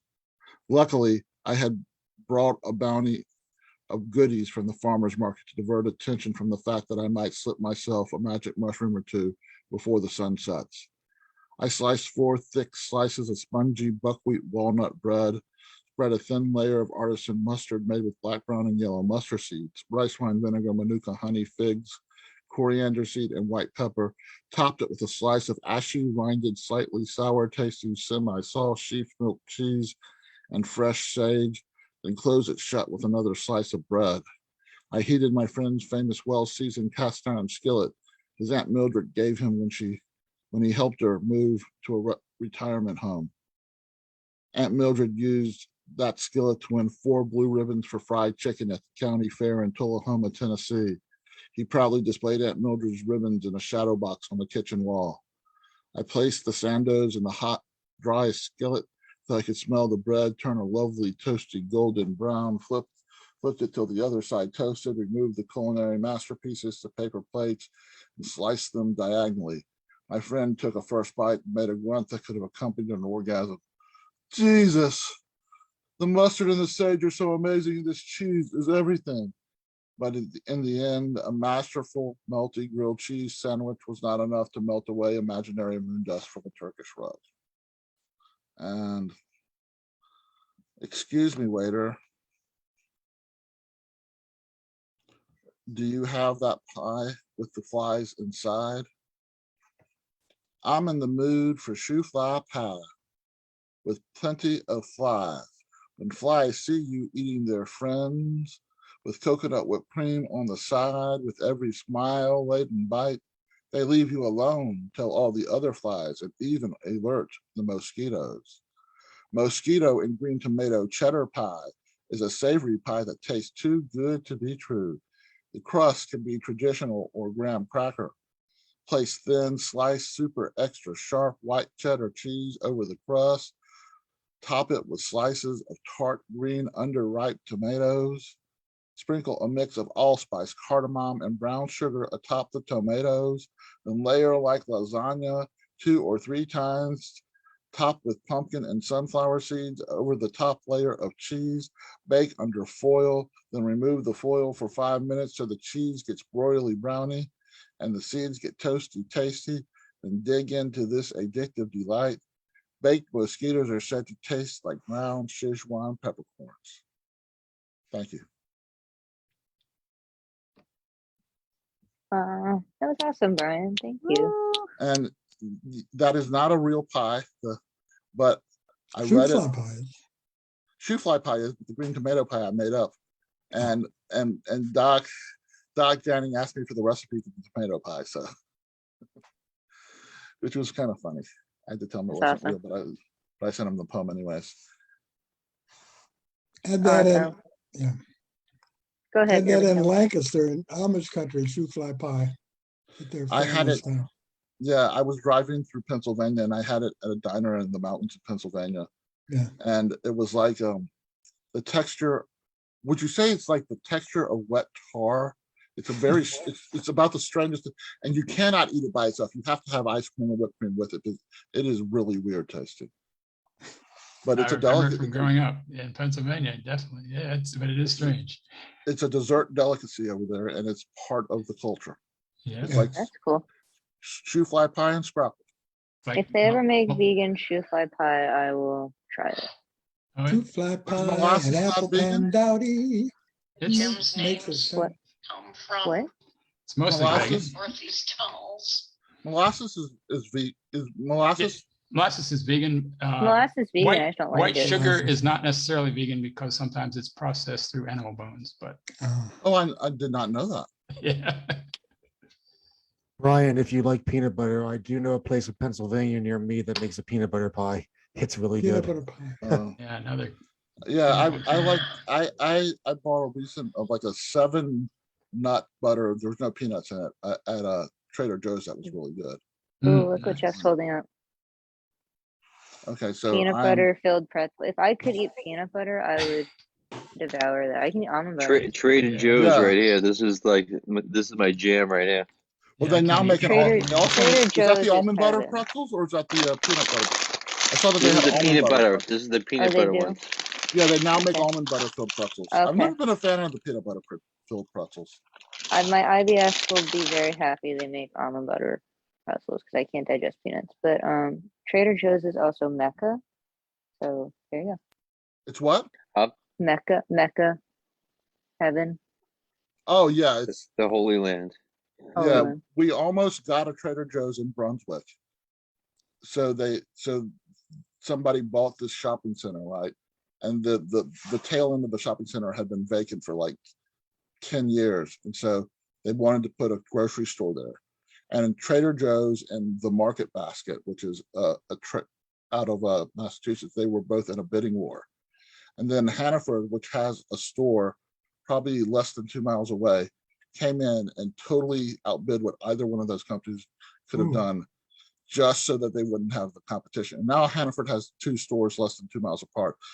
And I guess it's been around 6 months now, but I still wonder if they're gonna have those 2 stores in 2 years, but we lost our Trader Joe's, which really Aw. upsets me. Yeah. I'm gonna give everyone a prompt to work on when they take off tonight. I think everyone's prompt should be Trader Joe's. Trader Joe's has been, I think, 4 poems so far with me. Okay. Well, now you can write a fifth. You can write a panku. A Trader Joe can too. That's great. Yeah. I consider myself at a disadvantage here. I don't think Yeah. this There's is a fair no playing field. Trader Joe's in Scotland. I've never Yes. been in one either. I think it's like Tesco. I've never been in a Trader Joe's. Oh. Is Tesco like a smaller grocery store, Jamie? Is that right, Tesco? Does that sound right to you? Well, Tesco's is like one of the biggest stores in Britain. They do huge big superstores. Okay, well then that's Trader Joe's is like, it's like Aldi, but a little, but less no frills than Aldi. Okay. Does that make sense? Do you know Aldi? Okay, so classy Aldi then. Yeah, to a degree, yeah, absolutely. Bougie Aldi. Yeah, Pretty much. It's pretty much bougie Aldi. I went to It's my much first better.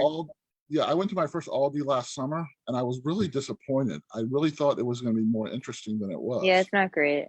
It's not great. No. No, Lidl's good fun. Yeah, Trader Joe's, it's a sad thing if no one gets to experience Trader Joe's. Trader Joe's is, I dated a girl, and when she moved to NYC, she like went to Trader Joe's for the first time, and it was interesting to watch her get that excited over Trader Joe's. I get a little pissed at Trader Joe's because all my favorite products they discontinue. I say, oh, I really love this stuff, and then they don't have it anymore. That happens to me all the time. Because they have deals with vendors, to do things in their name, and the vendors only give them so much time, and sometimes they take away. They don't renew. I figured I'd open a store that has all the products that Trader Joe discontinued. People would flock to it. But it's impossible to Trader find Joe's. out who the vendors are. Well, there's a Trader Joe's like a 15-minute walk from the Neo Cafe, but like there's a 5-minute walk to Whole Foods, which is by the Neo Cafe if anyone likes Whole Foods. So when they come to the Neo Cafe, they can go to Whole Foods. Oh, yeah, Whole Paycheck Market. Yeah, Whole Foods. You can cost effectively shop at Whole Foods. You just have to be. But anyway, was it Brian? No, I'm gonna put myself. Okay. That was a dinosaur song. Shoot, fly pie, and apple pound dowdy. Make your eyes light up and your tummy say howdy. I don't know if you're old enough for Dinah that or something. Shore was from the same hometown as my mother. I know Oh, who dinosaurs. dinosaurs.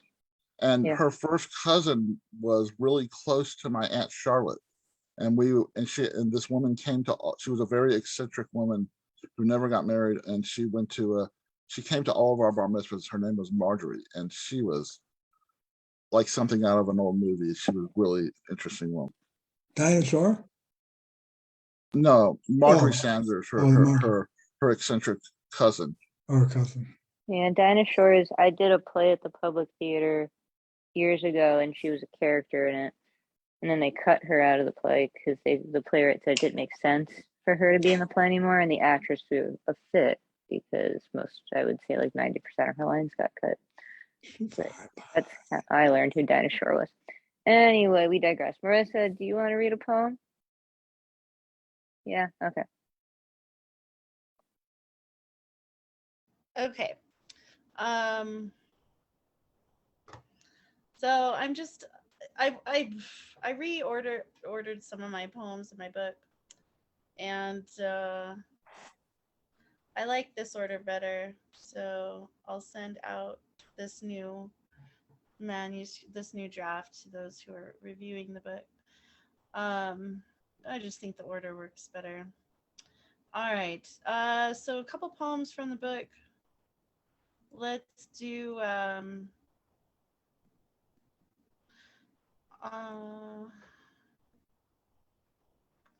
this is from the Tumblewords workshop with Martina McGowan. And these are the two poems that I wrote in that workshop. I really like these, so I put them in the book. Everything above these shoulders is a junkyard columbarium cranium plane crash. What is memory is remembering, is forgetting, is my failed duty daily to-do list. You, forgive you, forget you. Let you dissipate into never existing. Still you seep from my mind down the corridor of my throat, stowed away on the backs of tears too old to be shed. You lodge in the gauntlet of my granite gut and remain there until time has succumbed to surrender and been documented as historical fact. Impossible to swallow when I am choking on unspoken afterthoughts of shock, life lessons, on-the-job training, middle wife-like birthright, nothing but lies to my mind of moving on, of the impossible guilt of these bronze-statued hands that still cling to the fabric of a time too long ago. I forget to forget. You rip through me in the dark hours of the midnight. Mauve purple contusions post-mortem speckled with stars on this hardened heart. It harbors the sickness of your memory, the immortalized imprint of your fingerprint melted into my empty pen. You make my effort to write no longer worthwhile, while I lie to myself that you will pass through me, that the pain is weakness leaving my body, and I will once again feel like I haven't died this vicious, delicious death in the moments before I wake each day. And I guess, right? I like that. I like that a lot. And I'll read you my forgiveness poem because, like, the whole point is that you have to take the lessons, right? And if you don't take the lessons from tragedy, what the fuck is the point? So that's why the third section of the book is a reckoning, right? So this is the final poem in the book. It's titled For Me, Not You. I forgive you for never growing up, for still being the awkward little boy who was criticized for his style, his emotions, his skin color, his dreams and ambition. The years it would take you to realize that you were different. I forgive you for not being different, for breaking me the same as all the rest. I forgive you for the time you took from me, for the heart and the love and the sex and the hope that you stole for a while, because that is what thieves do. I forgive you for only knowing how to lie and take and manipulate, because you never grew up, never became the man I loved, the man I built a legacy for. I forgive you for me, not you, so that I can forgive myself for loving you, for choosing you, for thinking of you still, when all it does is bring me this unbearable pain in the form of faded cotton candy memories. So. Aw. Yeah. Barfing Up the Butterflies is her book, y'all. Pre-order it like yesterday. It's 127 pages, so it's a good size book. It's a good size poetry book. It's a year of writing, so yeah, I guess you. Yeah, Barfing Up the Butterflies. I can't wait to see the artwork Shane creates for it. I can't wait. You know, Shane Maynor, if you don't know Girl Poets, everyone watching, she's brilliant. Give her a follow. She does all the cover art for Red Green Books. We love you, Shane. That's awesome. And yeah, forgiveness is a big theme tonight here. Marissa and Chris, you're going to teach me how to forgive. We're going to talk about that in the after show. But this has been a beautiful smorgasbord of a night here on Word is Right. But I loved every minute of it, and thank you to everyone that came and watched and shared their art. To close us out with Beanie Blessings is Martin Parker, who's got a really cool beanie on. I love it.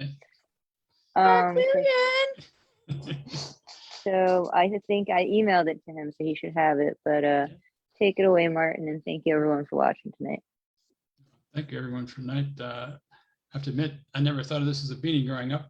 We had we call these knit hats, but I love that it's called that. It reminds me of my mother talking about when she was a freshman in college. All the freshmen had to wear these little hats they called beanies. With the propeller on top. So if they were caught without it, they got in trouble. Weird old college traditions. Yeah, that's what I thought a beanie was. Yeah, yeah. Pardon me while I go off camera to be able to read this. I have it up now.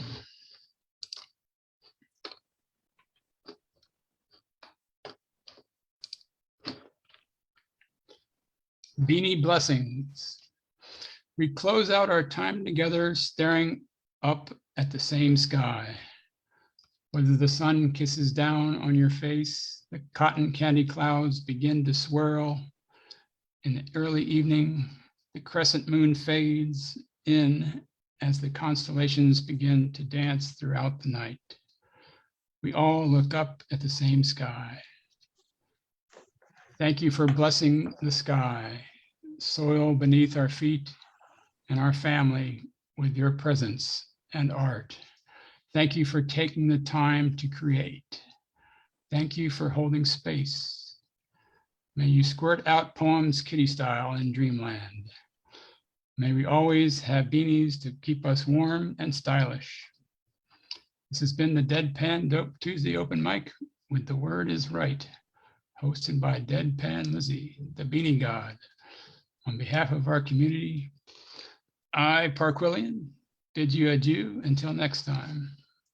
Beanie blessings.